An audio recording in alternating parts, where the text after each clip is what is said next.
Hello JEE and NEET aspirants, आइए कुछ अच्छे प्रीवियस और क्वेश्चन को लगाते हैं और अपने नॉलेज को और इस क्वेश्चन बूस्ट को करते देखते हैं। ये क्वेश्चन आपका इम्पोर्टेंट है जेई के लिए। ठीक है, जेई बोलो तो जेई मेंस हो गया, और नीट के लिए भी इम्पोर्टेंट है क्योंकि ये एक लेवल अप क्वेश्चन है। ऐसा नहीं कि बहुत ज़्यादा टफ है और ऐसा नहीं कि बहुत ज़्यादा इजी है, तो कहीं ना कहीं हमें सोचने पे मजबूर करेगा। आइए इस क्वेश्चन को देखते हैं। ये क्वेश्चन बोलता है शोज अ लॉन्ग स्ट्रेट, मतलब ये जो फिगर है आपको शो करता है एक long straight current carrying wire with a current I1 and a thin strip of width P and length L placed parallel to it with a current I2 as shown in the figure।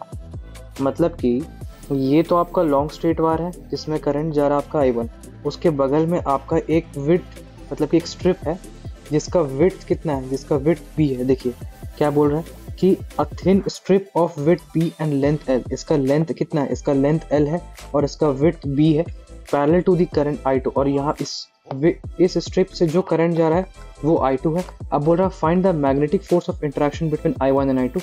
मतलब ये I1 और ये I2 जो दौड़ रहा है दोनों strip, मतलब कि जो करंट की वैल्यू चल रही है, इन दोनों के बीच में अट्रैक्शन जो होगा फोर्स वो बताइए।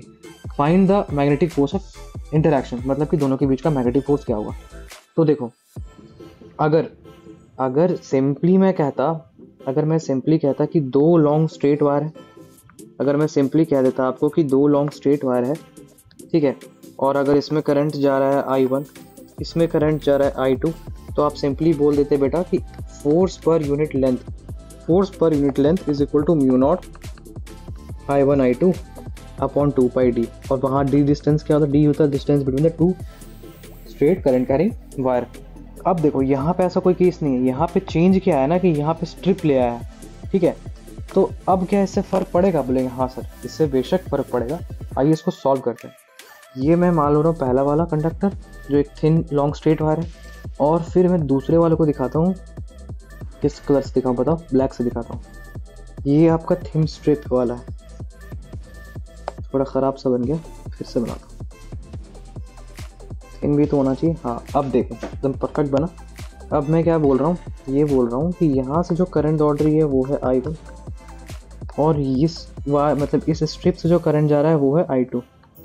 अब यार I2 करंट पूरे मतलब कि इस पूरे से जा रहा है, मतलब कि मान लो ऐसे जा रहा है समझ में आया? मैं यहाँ पे आपको ये दिखा दे रहा हूँ, इसका मतलब सॉरी मैं आपको ये बोलना चाह रहा हूँ कि मैं आपको स्ट्रेट लाइन करके I2 दिखा रहा हूँ। इसका मतलब ये नहीं कि सिर्फ इतना I2 जा रहा है, पूरे स्ट्रिप से I2 करंट जा रहा है, ठीक है, वो समझ जाना। मैं